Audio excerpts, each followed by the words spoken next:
Pour moi, c'est quelque chose qu'on doit carrément abandonner. Aujourd'hui, dans la quarantaine, Madame Ouédraogo nous relate ces moments pénibles qu'elle a vécus. Elle n'avait alors que 13 ans.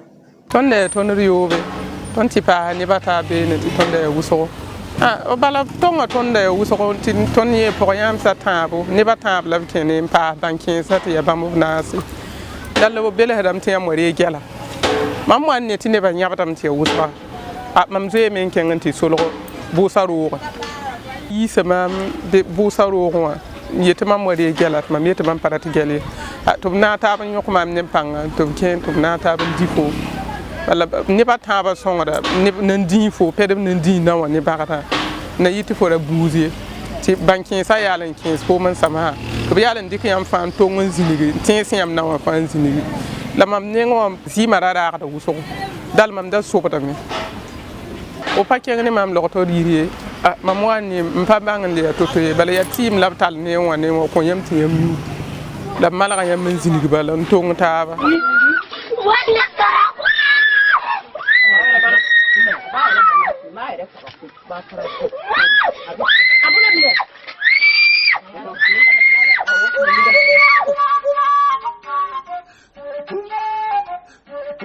Partie pour une visite au village, cette jeune fille que nous allons nommer Blandine s'est également retrouvée dans cette même situation. On nous a dit seulement qu'on partait au village pour rendre visite à une tante.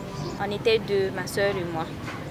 Et arrivé au village, arrivé chez la tante en question, on a fait 3 jours d'abord. Ensuite, la tante nous a dit un matin que demain, on ira dans un village pour rendre visite à des gens qu'on ne connaissait pas, des trucs comme ça. Donc, bon, comme on était petits, on a dit il n'y a pas de souci, on était contents de nous promener. Et le matin très tôt, je crois que c'est vers 5 heures, non, on est venu nous réveiller et on est parti. On est parti comme même sur des vélos. C'était autour de 10 heures par là, quand nous sommes arrivés. On est rentré dans une maison, dans une cour, quoi, on était assis. Et ensuite, il y a des gens qui sont venus, des gens qu'on ne connaissait pas. Ils sont venus, plus que ceux qui sont allés nous déposer, ils sont allés nous déposer et ils sont partis. Ils ont disparu, on ne sait pas là où ils sont partis, puisque c'était des hommes. Voilà. Mais maintenant, il y a des femmes qui sont venues nous saluer, nous donner l'eau, nous demander comment on va. Après, elles nous ont dit qu'on est là pour faire quelque chose. Mais cette chose-là, quand on l'a fait, on ne doit pas pleurer. Parce que quand tu pleures, tes parents qui sont restés en ville vont tous mourir. Voilà, c'est ce qu'ils ont dit. Et après, elles ont envoyé une calebasse avec de l'eau. Et puis, on nous a donné des pièces d'argent pour le mettre dans l'eau là. Et puis prononcer des paroles que je ne me rappelle plus. Voilà. Maintenant, après ça, on a envoyé ma petite soeur quelque part là-bas et bon, je l'entendais crier. Maintenant, quand je l'ai entendu crier, j'ai su que c'était pas quelque chose de bon, quoi. Sinon, pourquoi elle allait pleurer. Donc, quand elle est sortie, puis j'ai vu le sang partout. J'ai voulu fuir et en même temps, on m'a attrapée. Porteuses des séquelles de cette pratique néfaste, ces femmes sont marquées à vie. Leurs sorts ne se limiteront pas là, car elles rencontrent certaines difficultés. Mais ailleurs, comme Bilfou Bala.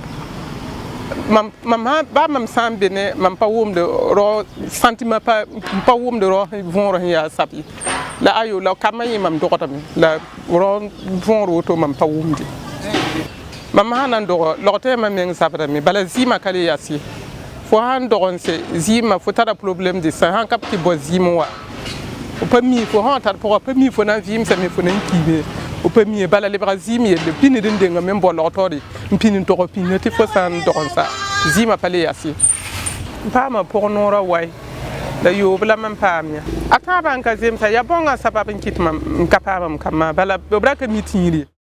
La première fois, je me suis dit que non, si c'est ça là, les rapports sexuels, les gens disent que bon, c'est pas quelque chose de mal là. Hein. Si c'est ça là, en tout cas, les rapports sexuels là, franchement, moi je n'aimais pas pouvoir.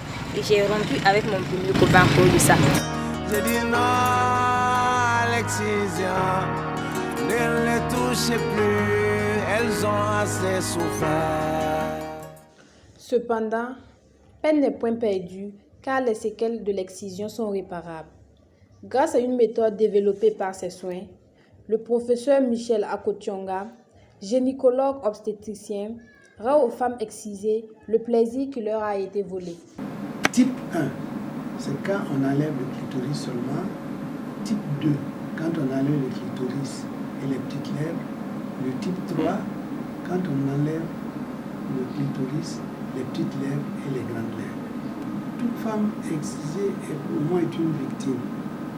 Donc c'est d'abord de la compassion et je cherche les moyens les meilleurs pour soulager cette femme-là, pour lui redonner sa féminité. En fait, la malade, elle vient parce qu'elle a une anomalie au niveau de sa vie de femme.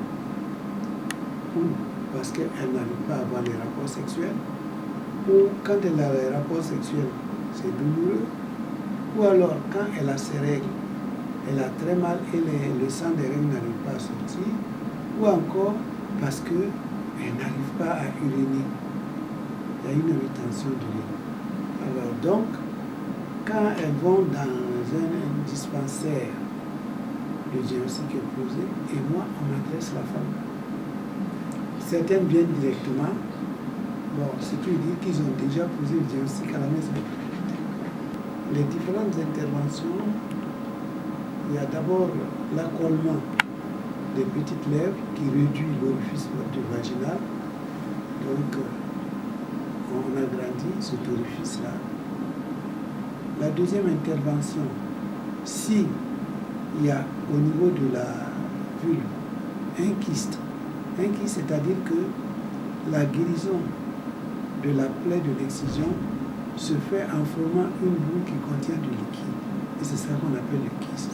Là, nous vidons le kyste et nous réparons correctement la vulve pour que la femme soit à l'aise. Et le troisième type, ce sont les kéloïdes. Les kéloïdes, c'est une cicatrisation disgracieuse sous forme de boue sulfureuse au niveau de la plaie. Donc, nous enlevons cette croûte en quelque sorte, cette grosse croûte, si je peux dire. Quand les femmes viennent, on ne les met pas tout de suite sur la table. On discute avec elles, on essaie de leur faire comprendre que la réparation que nous allons faire est différente de l'excision qu'elles ont subie. Parce que, imaginez-vous, ces femmes-là, elles ont été excisées sans aucune anesthésie par des femmes qui n'ont aucune notion de la chirurgie. Donc, elles ont eu très mal. Alors, et elles sont marquées à vie par cette douleur-là. Donc, il faut d'abord leur faire comprendre qu'elles n'auront pas mal et qu'après, tous les problèmes pour lesquels elles sont venues seront résolus. Ces interventions sont gratuites pour les femmes. Il suffit qu'elles aient le prix du taxi pour arriver à la clinique. Les femmes ont droit à la santé et à la vie et à l'intégrité de leurs organes génitaux. De ce fait, il faut laisser les femmes telles que Dieu les a créées, parce que c'est lui qui sait encore mieux que nous ce qu'elles ont et ce qu'il lui faut. Et il faut aussi sensibiliser toutes les femmes porteuses de séquelles, que ce soit des amis, des parents ou des femmes de l'entourage, les sensibiliser pour qu'elles viennent bénéficier de la réparation pour acquérir leur féminité. Depuis 30 ans, les fils et filles du Burkina Faso mènent une lutte acharnée contre cette pratique néfaste. C'est le cas par exemple de cette pionnière qui, à travers sa voix, sensibilise et appelle à la lutte pour une abolition totale de cette pratique.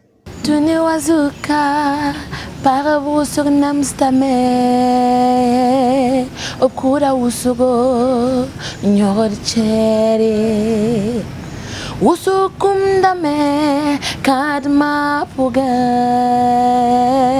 bonga nyinga roma ya tugo ye paraba ikea Irwakata yantame Tinataba Songtaba Irgatab nous kenken. J'ai fait une chanson en collaboration avec d'autres artistes tels que Maria Bissongo, Mati Kara, Daisy Frank, Raïssa Kompore, voilà, voilà, une chanson pour encourager les femmes victimes de l'excision, encourager les femmes même dans tous les domaines, les femmes qui se battent nuit et jour, voilà, pour que la société évolue.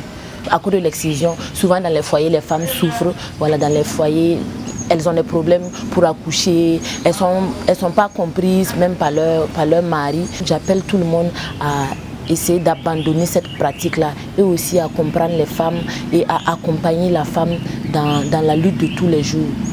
Je ne vois que des inconvénients parce que à travers l'excision, il y en a qui peuvent perdre la vie. J'invite les parents, les associations, tous ceux qui sont concernés, on est tous concernés d'ailleurs, à lutter contre cette pratique parce qu'il n'y a pas d'avantage, il n'y a pas de bonnes choses.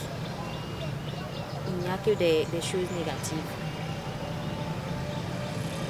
Nous, en tant qu'artistes, qu'est-ce qu'on peut faire? C'est de porter nos voix haut et fort pour que partout où voilà, cette pratique-là, les mutilations génitales féminines, en général même, sont pratiquées, il faut que nous portons haut et fort nos voix pour que les gens puissent entendre les conséquences néfastes, pour que les gens puissent prendre conscience de comment ça joue même sur la femme, voilà, sur la jeune fille et tout ça, parce que il y a des femmes même qui ont eu à perdre leur vie à cause de cette pratique-là. Donc c'est de sensibiliser, continuer toujours à sensibiliser pour que ça puisse aller dans tous les coins de notre pays. J'ai dit non à l'excision, ne les touchez plus, elles ont assez souffert. Un homme est sur son ventre, son corps ne répond même pas. Elle voulait bien qu'il entre, mais elle ne le sent même pas. Il est juste là pour s'aimer sa graine. Mais ce chant qu'il laboure est une bien triste plaine. Non à l'excision, j'ai dit non à l'excision. Ne les touchez plus, elles ont assez souffert. Non à l'excision, j'ai dit non à l'excision. Ne les touchez plus, elles ont assez souffert. On lui a coupé la peau, peut-être qu'il la vende comme un morceau de viande, un si petit morceau. On lui a coupé la peau, juste un bout de son corps.